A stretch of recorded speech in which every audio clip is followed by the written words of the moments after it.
ഭരണി നക്ഷത്രത്തെക്കുറിച്ചും അതിന് ശിവഭഗവാനുമായുള്ള ആത്മീയ ബന്ധത്തെക്കുറിച്ചും താഴെ പറയുന്ന കാര്യങ്ങൾ ശ്രദ്ധിക്കുക. ജ്യോതിഷപരമായി ഭരണി നക്ഷത്രത്തിന്റെ അധിപൻ ശുക്രനാണെങ്കിലും അതിന്റെ സ്വഭാവത്തിലും പുരാണ പശ്ചാത്തലത്തിലും ശിവചൈതന്യം വളരെയധികം ഇഴചേർന്നു നിൽക്കുന്നു.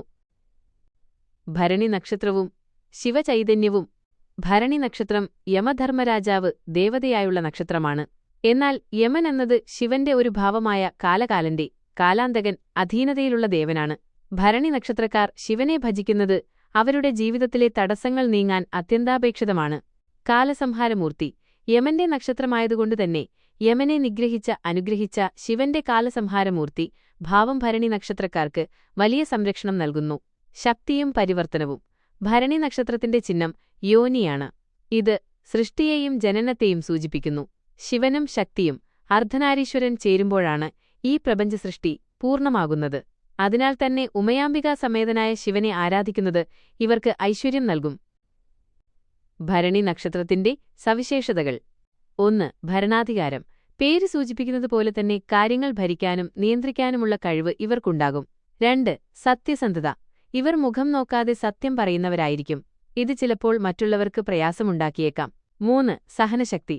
ജീവിതത്തിലെ കഠിനമായ സാഹചര്യങ്ങളെ അതിജീവിക്കാൻ ഇവർക്ക് പ്രത്യേക കഴിവുണ്ട്. 4. ശുക്രന്റെ സ്വാധീനം. കല, ഭൗതിക സുഖങ്ങൾ, സൗന്ദര്യം എന്നിവയോട് ഇവർക്ക് ആഭിമുഖ്യമുണ്ടാകും. ശിവഭഗവാനുമായി ബന്ധപ്പെട്ട വഴിപാടുകളും ആരാധനയും. ഭരണി നക്ഷത്രക്കാർക്ക് ദോഷശമനത്തിനും ഐശ്വര്യത്തിനുമായി താഴെപ്പറയുന്ന കാര്യങ്ങൾ ചെയ്യാവുന്നതാണ്. ശിവക്ഷേത്ര ദർശനം. മാസത്തിലൊരിക്കൽ, പ്രത്യേകിച്ച് ഭരണി നക്ഷത്ര ദിവസം ശിവക്ഷേത്രത്തിൽ ദർശനം നടത്തുക. പിതൃതർപ്പണം. യമദേവന്റെ നക്ഷത്രമായതിനാൽ പിതൃക്കൾക്ക് ബലിയർപ്പിക്കുന്നതും പിതൃക്കളെ സ്മരിക്കുന്നതും ഇവർക്ക് ഗുണകരമാണ്. മൃത്യുഞ്ജയമന്ത്രം. അകാലമൃത്യു ഭയത്തിൽ നിന്നും രോഗങ്ങളിൽ നിന്നും രക്ഷ നേടാൻ ദിവസവും മൃത്യുഞ്ജയമന്ത്രം ജപിക്കുന്നത് ഉചിതമാണ്. പ്രദോഷവ്രതം. ഭരണിക്കാർക്ക് ശിവപ്രീതിക്കായി എടുക്കാവുന്ന ഏറ്റവും മികച്ച വ്രതമാണ് പ്രദോഷവ്രതം.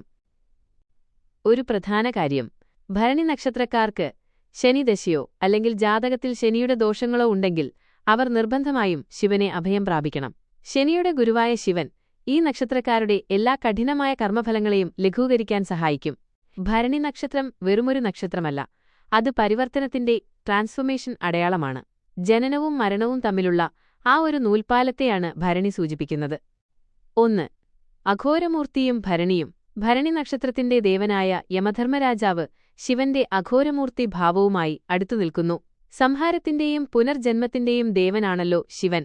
ഭരണി നക്ഷത്രക്കാർക്ക് ജീവിതത്തിൽ പെട്ടെന്നുള്ള മാറ്റങ്ങൾ, സഡൻ ചേഞ്ചസ് ഉണ്ടാകാറുണ്ട്. ഈ മാറ്റങ്ങളെ ഉൾക്കൊള്ളാനും അതിജീവിക്കാനും ശിവന്റെ അഘോരഭാവം ആരാധിക്കുന്നത് മനക്കരുത്ത് നൽകും. 2. ദാക്ഷായിണിയും ഭരണി നക്ഷത്രവും. ഭരണി നക്ഷത്രം മേടം രാശിയിലാണ് വരുന്നത്. പുരാണപ്രകാരം സതീദേവി ദാക്ഷായിണി അഗ്നിയിൽ ആത്മഹൂതി ചെയ്തതും തുടർന്ന് ശിവൻ വീരഭദ്രനെ സൃഷ്ടിച്ചതുമെല്ലാം വലിയൊരു പരിവർത്തനത്തിന്റെ ഭാഗമാണ്. ഭരണിക്കാർക്ക് പലപ്പോഴും തങ്ങളുടെ ആത്മാഭിമാനത്തിന് ക്ഷതമേൽക്കുമ്പോൾ വല്ലാത്തൊരു രൗദ്രഭാവം വരാം. ഇത് നിയന്ത്രിക്കാൻ ശാന്തസ്വരൂപനായ ശിവനെ ദക്ഷിണാമൂർത്തി ധ്യാനിക്കുന്നത് ഉചിതമാണ്. 3. ആത്മീയമായ സവിശേഷതകൾ. ഭരണി നക്ഷത്രക്കാർക്ക് ഭൗതിക സുഖങ്ങളെക്കാൾ ശുക്രന്റെ സ്വാധീനമുണ്ടെങ്കിലും ആത്മീയമായ അന്വേഷണങ്ങളിൽ താൽപ്പര്യം വരാൻ സാധ്യതയുണ്ട്. ശിവലിംഗ ആരാധന. ലിംഗാഷ്ടകം ചൊല്ലി ശിവലിംഗത്തിൽ ജലാഭിഷേകം നടത്തുന്നത് ഭരണിക്കാരുടെ മനസ്സിനെ തണുപ്പിക്കാൻ സഹായിക്കും. തമോ ഗുണത്തിൽ നിന്ന് സത്വഗുണത്തിലേക്ക്. ഭരണി ഒരു പരിധിവരെ തമോ ഗുണമുള്ള നക്ഷത്രമായി കരുതപ്പെടുന്നു. ശിവഭജനം വഴി ഈ തമോഗുണത്തെ മാറ്റി പ്രകാശത്തിലേക്ക് വരാൻ ഇവർക്ക് സാധിക്കും. ഭരണി നക്ഷത്രക്കാർ ശ്രദ്ധിക്കേണ്ട മറ്റ് കാര്യങ്ങൾ. വിഷയം. സവിശേഷത. അനുകൂല ദിവസം.